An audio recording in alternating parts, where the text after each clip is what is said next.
Okay, तो पहले video में हमने देखा वैलेंशियल इलेक्ट्रॉन पेयर रिपल्शन थ्योरी क्या होती है। अब हम कुछ एग्जांपल लेके चलते हैं, एग्जांपल्स के थ्रू समझते हैं कि कैसे लोन पेयर ऑफ इलेक्ट्रॉन्स एक दूसरे को अधिक प्रतिकर्षित करते हैं। तो सबसे पहला एग्जांपल मैंने यहाँ पे लिया हुआ है अमोनिया का। देखिए अमोनिया का सूत्र NH3, इसका केंद्रीय धातु परमाणु है नाइट्रोजन। इसमें sp3 संकरण पाया जाता है, जिसके अनुसार अगर sp3 संकरण है तो इसका शेप चतुष्फलकीय होना चाहिए, परंतु ऐसा नहीं होता है। तो देखिए जो नाइट्रोजन का इलेक्ट्रॉनिक विन्यास होगा वो कुछ इस तरीके से होगा 1s2 2s2 2p3, ये 4 इलेक्ट्रॉन और ये 3 मिलके 7 इलेक्ट्रॉन। देखिए सामान्य अवस्था में ही इसमें 3 p में 3 सिंगल इलेक्ट्रॉन उपस्थित हैं और नाइट्रोजन के साथ यहाँ पे 3 हाइड्रोजन बंध बनाए हुए हैं। तो ये 3 हाइड्रोजन नाइट्रोजन के इस कक्षक के साथ, इन तीनों कक्षकों के साथ जा करके बॉन्डिंग करेंगे या अतिव्यापन करेंगे। लेकिन यहाँ पे जो संकरण है वो sp3 है। यहाँ पे 2s कक्षक भी हाइब्रिडाइजेशन में पार्टिसिपेट करेगा, लेकिन 2s कक्षक में पहले से ही 2 इलेक्ट्रॉन उपस्थित हैं, इसलिए ये इलेक्ट्रॉनों की शेयरिंग नहीं करेगा। इलेक्ट्रॉनों की शेयरिंग नहीं करेगा मतलब क्योंकि ऑलरेडी इस कक्षक में 2 इलेक्ट्रॉन हैं और ज़्यादा इलेक्ट्रॉन नहीं आ सकते हैं, इसलिए ये 2s कक्षक बंध बनाने में भाग नहीं लेगा और इसलिए इसमें उपस्थित इन इलेक्ट्रॉनों को लोन पेयर ऑफ इलेक्ट्रॉन या एकाकी इलेक्ट्रॉन युग्म कहा जाता है। ओके, वे इलेक्ट्रॉन जो संकरण में भाग लेते हैं लेकिन बंध बनाने में भाग नहीं लेते हैं, उन्हें लोन पेयर ऑफ इलेक्ट्रॉन कहते हैं। ओके, और p के जो 3 कक्षक हैं, इन तीनों शेल जिनमें कि एक एक सिंगल इलेक्ट्रॉन है, इन तीनों के साथ हाइड्रोजन जिसके वाह्यतम कक्ष में एक सिंगल इलेक्ट्रॉन है, वो तीनों के साथ जाकर के अतिव्यापन करता है और बंध बनाने में भाग लेता है। इस प्रकार अगर हम देखें तो हमारे पास टोटल कितने पेयर हैं इलेक्ट्रॉन्स के? 1 पेयर ये है और 3 पेयर ये, कुल मिला के 4 पेयर हैं, 4 जोड़े हैं इलेक्ट्रॉन्स के। लेकिन इनमें 2 प्रकार के इलेक्ट्रॉन्स हैं, जिसमें पहला क्या है? Loan pair of electrons. तो लोन पेयर कितने हैं हमारे पास? 1 है, एक ही लोन पेयर है, जोड़े की बात कर रहे हैं हम। तो 1 लोन पेयर है और बाकी के 3 इलेक्ट्रॉन जो कि एक दूसरे से अतिव्यापित होकर के बंध बना रहे हैं, उनको हम बॉन्ड पेयर कहते हैं। तो ये हमारे पास बॉन्ड पेयर कितने हैं? 1 2 और 3। तो अमोनिया में लोन पेयर ऑफ इलेक्ट्रॉन कितना है? 1, और बॉन्ड पेयर ऑफ इलेक्ट्रॉन कितने हैं? 3। इस तरीके से अगर हम संरचना को समझेंगे तो जो लोन पेयर ऑफ इलेक्ट्रॉन है ये चतुष्फलकीय के या टेट्राहेड्रल के एक कक्षक में ज़्यादा स्थान घेरता है और अपने बगल वाले बॉन्ड पेयर को प्रतिकर्षित करता है दोनों तरफ से। अगर आप इधर से देखिए, ये बॉन्ड पेयर हुआ और इधर ये वाला बॉन्ड पेयर कक्षक हुआ।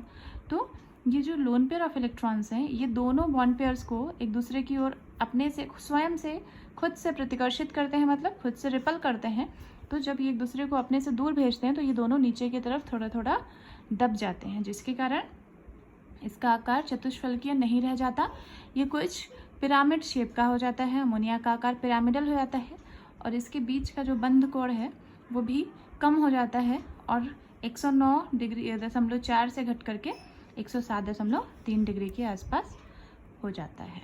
ठीक है, तो इस तरीके से लोन पेयर ऑफ इलेक्ट्रॉन की उपस्थिति के कारण अमोनिया का शेप टेट्राहेड्रल ना रह करके, चतुष्फलकीय ना हो करके पिरामिडल आकार का होता है। ठीक है, एक एग्जांपल और बताती हूँ मैं।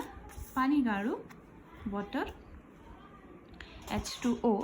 वाटर में भी sp3 हाइब्रिडाइजेशन पाया जाता है, इसलिए इसका भी आकार चतुष्फलकीय होना चाहिए, परंतु लोन पेयर ऑफ इलेक्ट्रॉन की उपस्थिति के कारण वाटर का शेप भी डिस्टॉर्टेड टेट्राहेड्रल होता है। टेट्राहेड्रल शेप से विकृति आ जाती है, वो हम समझेंगे किस तरीके से। देखिए इसका इलेक्ट्रॉनिक विन्यास होगा 1s2, ऑक्सीजन का परमाणु क्रमांक होता है 8, 1s2 2s2 2p4।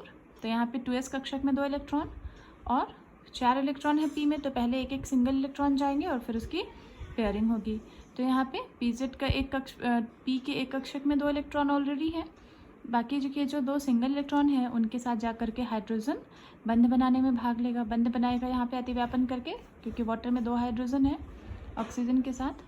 तो यहाँ लेकिन संकरण तो sp3 पाया जाता है, मतलब ये s और ये p के तीनों कक्षक संकरण में भाग लेंगे, लेकिन ये जो 2s कक्षक है और ये 2px कक्षक है, इन दोनों में पहले से ही दो इलेक्ट्रॉन उपस्थित हैं, अतः ये इलेक्ट्रॉनों की शेयरिंग नहीं करेंगे। अतः ये जो दोनों कक्षक है ये बंध बनाने में भाग नहीं लेंगे, इसलिए इन्हें हम क्या कहेंगे?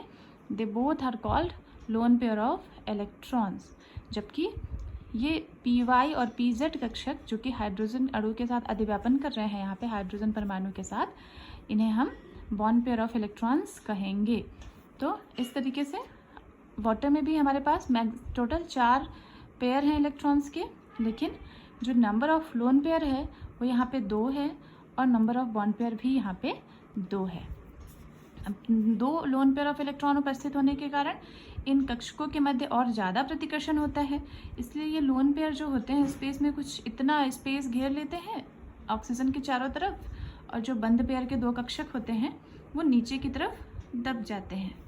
इसलिए ये आकार वाटर का जो शेप होता है कुछ वी शेप का बन जाता है। इस तरीके से देखिए कुछ वी आकार की व्यवस्था ग्रहण करते हैं, और इनके बीच जो एंगल होता है वो 2 लोन पेयर इलेक्ट्रॉन उपस्थित हैं तो और ज़्यादा दब जाता है और करीब 104.5 के लगभग पहुंच जाता है ये। और इनका जो शेप होता है वो इस तरीके से वी शेप का हो जाता है, वी का आकार ग्रहण कर लेते हैं ये, और वाटर के ऊपर 2 लोन पेयर ऑफ इलेक्ट्रॉन उपस्थित होते हैं। ठीक है, इस तरीके से यहाँ पे हाइब्रिडाइजेशन कंप्लीट हुआ, VSEPR थ्योरी कंप्लीट हुई। इसके बाद मैं अपने नेक्स्ट वीडियो में एक नया टॉपिक स्टार्ट करूँगी। Thank you.